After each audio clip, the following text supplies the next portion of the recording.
What's going on, guys, and welcome back to Basically Wealthy with Uncle Joe. It's Wealthy Wednesday. I'm not on WEAA. I'm going to talk about it. I know people want to say, look, what's going on? Why are you recording in this little makeshift studio? Look, I have to do what I have to do to please the people, to get the people the information that they need. It is necessary. It is mandatory that at this time, we put out good financial information, literacy, everything that we need to know to make sure that we can succeed, not just today, but tomorrow. So the show continues, but I will address that elephant in the room. I will address the fact that I'm recording differently today than I have been for the last 2 years when I've been at WEAA. Look, everyone won't be wealthy, but everyone can be basically wealthy. Now, let me make something clear as I begin to divulge what I know. Let's remember this. Number one, I was never an employee of WEAA. I was a guest, a weekly guest. Yes, I had a segment every single week for 2 years straight. On every Wednesday, 9:20 a.m., 9:20-ish. It could be 9:22, 9:24. But yes, I was on the show every day for about 2 years as a feature, not as an employee. So what I'm saying right now, what I'm going to tell you, it's not based on being an employee. This is not going to be juicy, okay? This is not going to be dirty. It's actually straightforward. What happened was the Good Morning Baltimore show ceased to exist. Not to say it won't be brought back, not to say that in the future we won't see another host or another group in 2 months, 3 months, 30 days, I don't know. But as of today, there is no longer a show on WEAA that's being aired called Good Morning Baltimore. Now, from what I understand, again, this is from the outside looking in. I did not have all the information. This was a business decision. This wasn't based on ratings. Ratings were pretty good from what I understand. This wasn't based on insubordination. This wasn't based on people like Erica, like Larry, like Dre that didn't want to come to work or something like that. No. What happened was a business decision was made to move forward from that show and not to replace it with some other host or another group, but to pretty much get rid of the show. Now, to me, that sounds like business. Again, I'm not involved in that way. I am a casualty of the show itself ceasing to exist. Now, again, guys, I was only a guest once a week during my Wealthy Wednesday segment. And because of the outcry, because of the demand, because you guys DM me, because you reach out, I said to myself, you know what? We got to keep it going because we need this financial information that was being given out on a weekly basis. I had so much positive feedback, have grown a network, and I want to make sure to feed that network and grow it and continue it as much as I can. So I'm going to do my part. Make sure you do support me. This is a new format. I will at times have guests. We will be bringing up different subject matters each week. It won't be always the same topic, but it's always going to be about us achieving our lifestyle dreams. It's going to be about becoming basically wealthy, where again, all of us can't be super wealthy, but we can be basically wealthy, which means that we just live beyond check to check. That's all basically wealthy is. When you get beyond check to check, you're basically wealthy. On a worldwide standard, you're already basically wealthy. But in the United States, if you get beyond check to check, you can call yourself basically wealthy. But with that being said, I hope if you have any questions, you can put them in the comment section. I hope I've answered all of your questions that you have. But if not, that's all I'm going to give you because I just don't have more. Sorry, I'm not an informant. No. Okay, I can't be a snitch because I don't even have information to snitch. Oh, come on. I don't know what happened. I just know I'm not there anymore. And I know the others aren't there anymore. But I know I'm going to keep on giving out this information as I see fit. So with that said, we have some news that's recently been put out there that we need to pay attention to. This is very important, and I want you to listen to the details because if you don't listen, you may miss out on an opportunity. You also may not be prepared for what's to come. Okay, and what's to come is very serious. I will tell you this, again, when we go into our format, we will be talking about news headlines, talking about some that you need to pay attention to. I'm not going to be speaking about the people that have sunk in their submersible. No, nothing to say about that. I'm not going to talk about the former president's son. No, not that important. But I am going to talk about the money issues that I know you care about and that will directly impact you. So let's get started. Without further ado, let's go ahead and get started. Listen, here's the financial news that you need to know.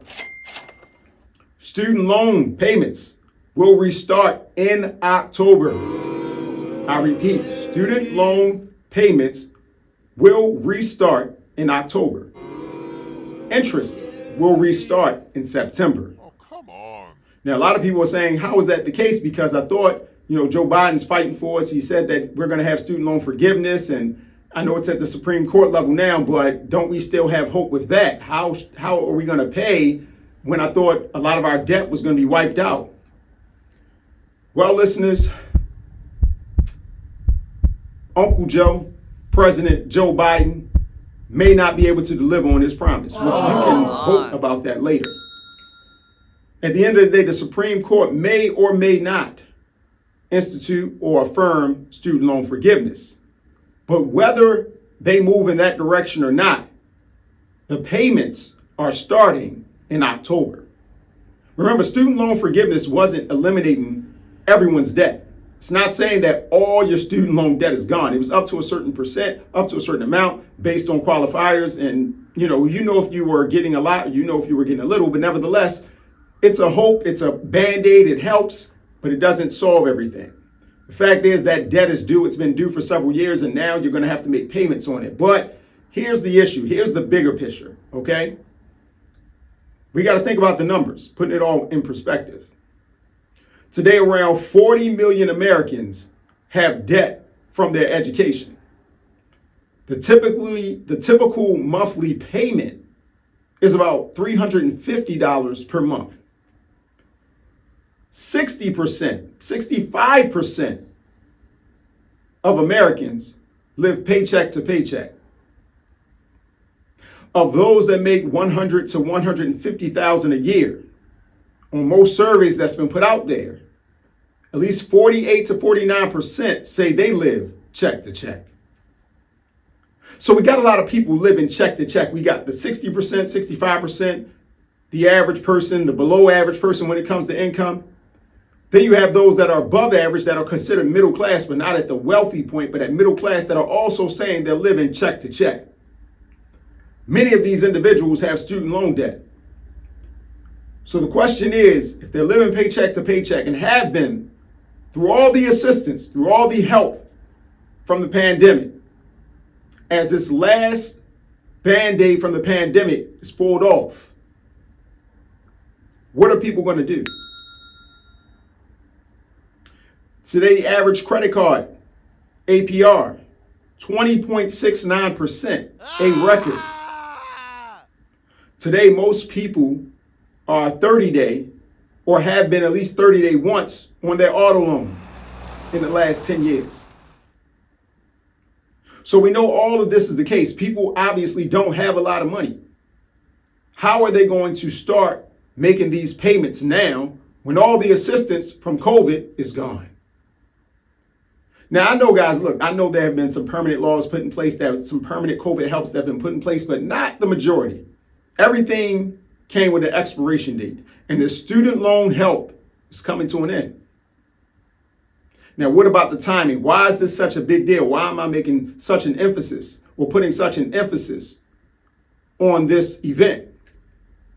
It's because at the very same time, we're living through the largest wealth transfer in history. And I'm not just talking in the United States, I'm talking about in world history. The largest transfer of wealth is taking place right now.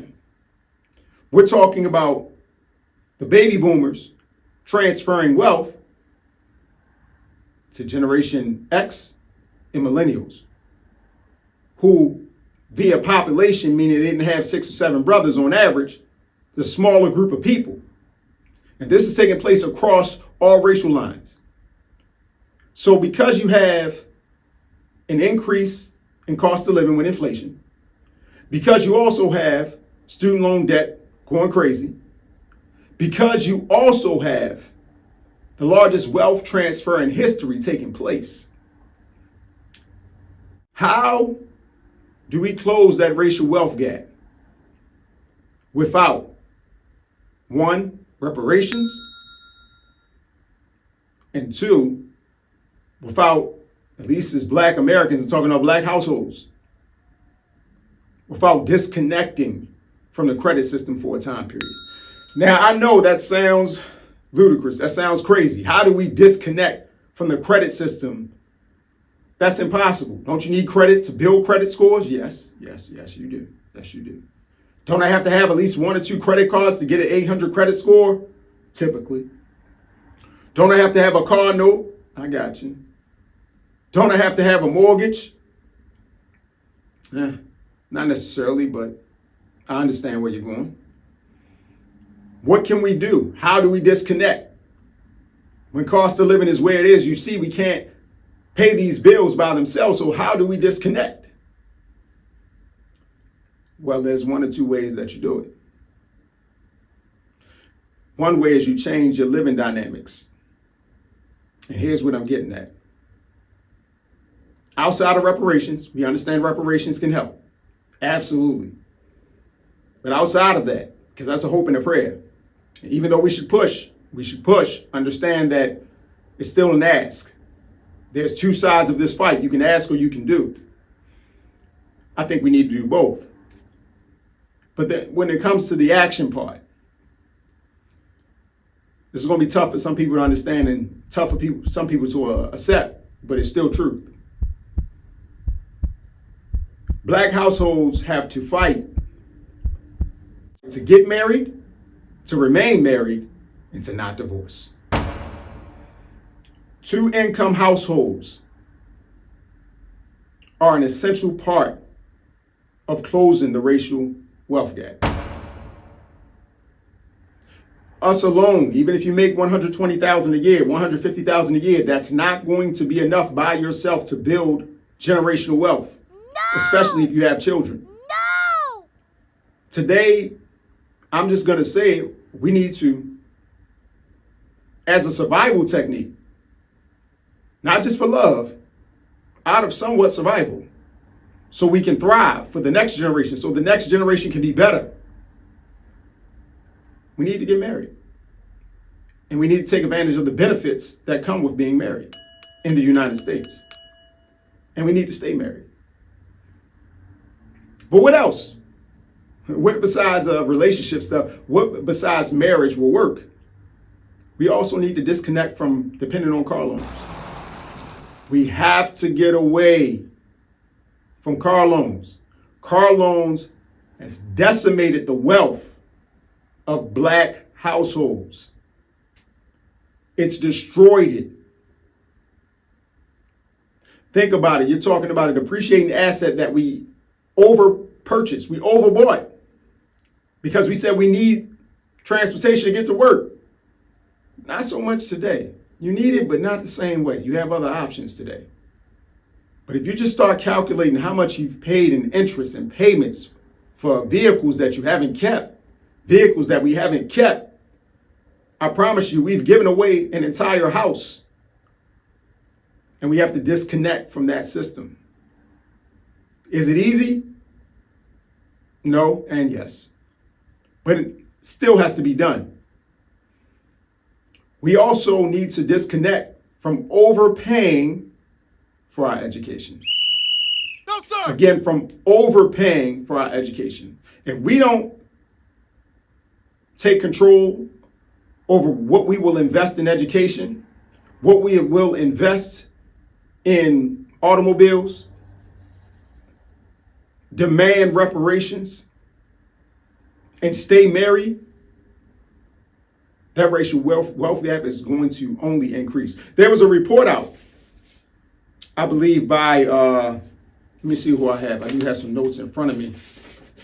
I know there was a report out by Prosperity Now. There it is, by Prosperity Now, that predicts that by 2053, Black household wealth would decrease to $0, to nothing, to absolutely nothing by 2053. I know some of you are thinking, well, what's 2053? Well, I mean, we're in 2023. That's 30 years from now. 30 years from now, I still plan on being here. 30 years from now, some of you 20-year-olds will be 50. 30-year-olds will be 60. 40-year-olds will be 70. But you'll still likely be here. And you're talking about black household wealth being estimated to decrease to $0. This is why when you combine inflation, when you combine that with the wealth transfer, because you're going to have more inflation because more wealth is being transferred to fewer homes, so fewer hands. That means the wealthy are getting wealthier while the poor is still trying to catch up, but then the bag keeps going further and further away. Just think about this for a second. You know, maybe 10, 15 years ago, do you remember when $1 billion was enough to buy a sports franchise? Even like, you know, a good one. I'm not talking about like a bad sports franchise. I'm talking about an NFL team, an NBA team, an MLB team. $1 billion was enough. Today, as we've seen more brown and black people enter the ranks of billionaires, the truth is they still can't afford a sports team on their own because the price has gone up that much. With Michael Jordan selling his share of Charlotte, of the team in Charlotte, we went from having one black majority owner for sports franchises in the NFL, MLB, or NBA, to one, when it became Michael Jordan, to 0. So how is that progressive? Black people are the majority players when it comes to the NBA, yet we're still not owners. We don't even have a percentage of ownership based on the population, which is 13%. So it's not saying that black people should be the majority of the ownership of any of these organizations, but can we at least get to 10%? It's close to the 13% population rate. We've been participating for years.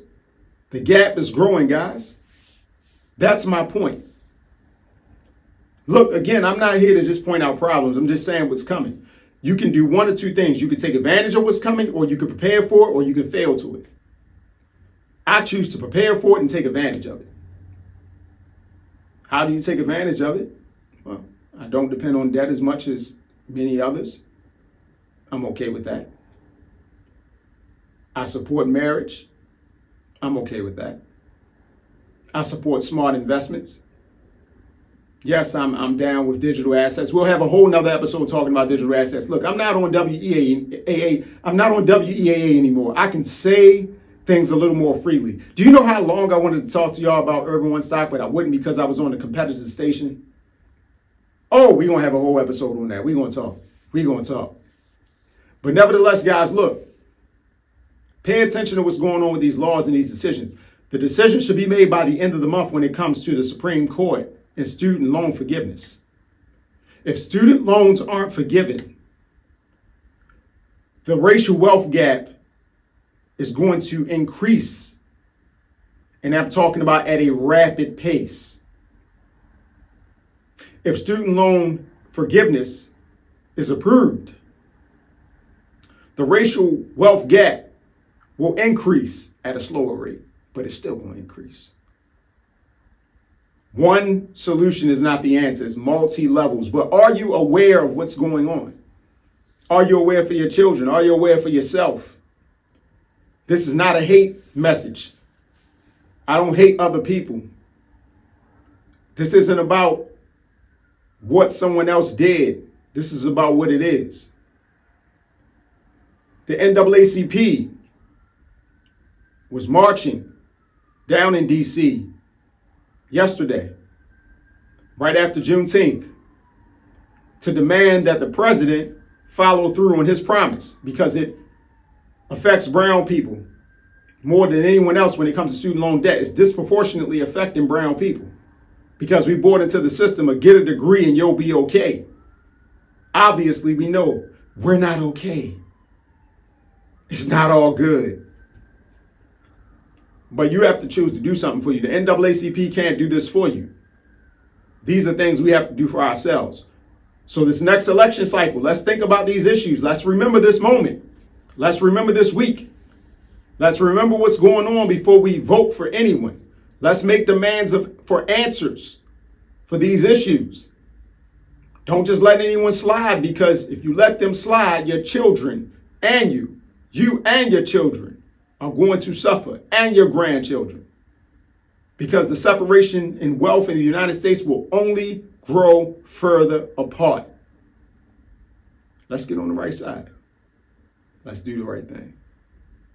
Once again, guys, I appreciate you guys for supporting. Make sure, hit the Cash App, $ Joseph Lorick. Support the channel, support this.